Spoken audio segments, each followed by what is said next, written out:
Betapapun Pak Jokowi awal-awal maju bisa mengatakan tidak ada bagi-bagi kursi, tidak ada balas budi. Tapi dia terperangkap dengan sistem itu.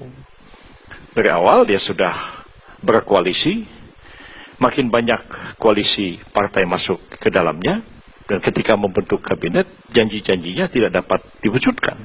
Akhirnya, kabinet memang betul-betul bagi-bagi kursi. Terus bagi-bagi itu berjalan sampai hari-hari terakhir ini. Ada dirjen dilantik yang bukan birokrat, walaupun dimungkinkan oleh undang-undang ASN. Relawan-relawan pada diangkatin menjadi komisaris-komisaris BUMN. Akhirnya Presiden Jokowi terjebak dengan sistem dan terjebak dengan desakan-desakan politik yang tidak mampu dikendalikannya. Lalu bagaimana kita mengatasi ini? Sistem sudah tercipta seperti itu dan menimbulkan kegaduhan-kegaduhan. Dan kegaduhan-kegaduhan itu juga disebabkan ketidakpahaman menyelenggarakan negara. Jelas bahwa langkah-langkah pertama mencalonkan Kapolri misalnya, itu karena salah semua. Aturannya tidak begitu. Jelas undang-undang kepolisian ada.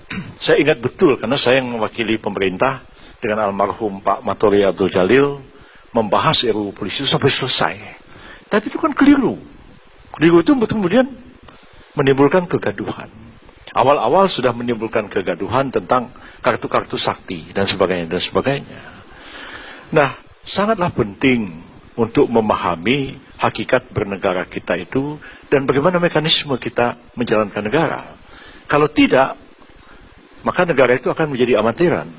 Maka negara itu akan menjadi amatiran. Maka negara itu akan menjadi amatiran. Itulah yang terjadi pada pemerintahan ini. Itulah yang terjadi pada pemerintahan ini. Itulah yang terjadi pada pemerintahan ini. Jadi, penjiwaan, pendalaman, hal-hal seperti itu sangatlah penting. Tentu harus ada kombinasi. Kalau sebagian besar kabinet itu terdiri dari orang-orang yang tidak punya pemahaman bernegara, tidak punya pengalaman menyelenggarakan negara, tidak menjiwai hakikat kehidupan bernegara itu, makanya terjadilah kekacauan. Lalu apa yang harus kita lakukan di tengah sistem yang memang sudah seperti itu? Pada hemat saya memang presiden yang memang harus mempunyai satu kewibawaan yang besar. Memang presiden punya keterbatasan-keterbatasan seperti diatur oleh konstitusi dan undang-undang. Presiden tidak bisa mengintervensi penegakan hukum. Betul, tidak bisa. Tapi presiden punya kebijakan. Bagaimana harus menegakkan hukum? Dulu waktu nyusun undang-undang kejaksaan tahun 2004, saya maunya kejaksaan itu, Jaksa Agung independen. Tapi pada waktu itu, mungkin Pak Setapi masih ingat, Pak Da Costa mengatakan tidak bisa. Sebab presiden akan dipilih langsung dan presiden punya kebijakan menegakkan hukum. Karena itu Jaksa Agung harus seorang presiden.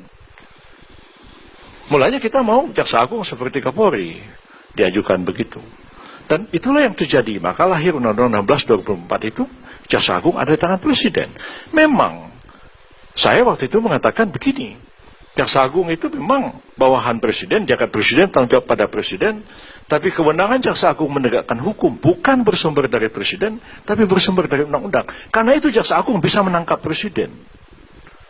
Itu pikiran kita pada waktu itu. Tentu presiden tidak bisa nyuruh KPK, tidak bisa nyuruh polisi, nyuruh ini. Tapi presiden ketika dihadapkan kepada dilema keributan institusi antara KPK dengan polisi dengan kejaksaan, presiden yang berwibawa, dia bisa panggil semua itu untuk bicara. Memang saya tidak bisa mencampuri tugas Anda. KPK independen. Mahkamah Agung independen. Tapi kalau hukum ini kacau, dibikin anda-andai. Orang di luar negeri tidak tahu siapa KPK, siapa jaksa. Yang tahu presidennya goblok. Yang tahu presidennya goblok. Yang tahu presidennya goblok. Karena itu presiden harus punya satu kewibawaan dan harus punya satu pemahaman. Betul-betul dia paham menyelenggarakan negara ini. Sudah cukuplah kita bereksperimen. Ya. Mulai dari Gus Dur, Megawati, Jokowi, kita bereksperimen. Sebagian besar rakyat kita masih percaya kepada mistisism. Ya, kalau orang ini jadi presiden, negara otomatis gemah ripah loh jinawi, tata tentrem karto raharjo, dan seterusnya. Seperti mistik. Negara ini harus dikelola secara rasional, dan kita harus punya kecerdasan yang tinggi, memecahkan persoalan-persoalan yang kita hadapi.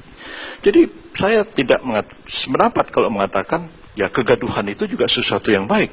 Kegaduhan itu justru menghabiskan energi kita hal-hal yang tidak perlu, berdebat kusir yang gak jelas. Beda dengan debat tahun 35, polemik kebudayaan, takdir, Arwin Pane, berdebat. Atau debat tahun 52, antara Syahrir, kemudian Sumitro Jaya Hadikusumo, Yusuf Wibisono, Safruddin Prawira Negara, berdebat tentang arah pembangunan ekonomi. Cerdas debatnya. Sekarang kita debat hal-hal yang tidak substansial. Habis waktu kita jadi pejabat menjelaskan hal-hal karena juga gaduh di media yang bersumber dari kegaduhan di dalam pemberitaan itu sendiri. Nah, saya melihat kalau begini terus, kita makin tertinggal. Kita sudah masuk masyarakat ekonomi ASEAN. Presiden kita menganggap, ya jangan dimanjakan, jangan diprotes, biar kompetisi. Padahal konstitusi kita mengatakan negara melindungi segenap bangsa dan tumpah darah Indonesia. Tidak bisa rakyat itu diberikan suruh bersaing sama orang Singapura, bersaing sama orang Malaysia. Habis libas bangsa ini. Tetap proteksi negara itu harus ada, dan jangan kita terlena dengan kesepakatan AFTA, NAFTA, pasar bebas ASEAN dan sebagainya. Akan menggilas kita semua. Nah, satu hal yang saya kadang-kadang sangat khawatir, ya.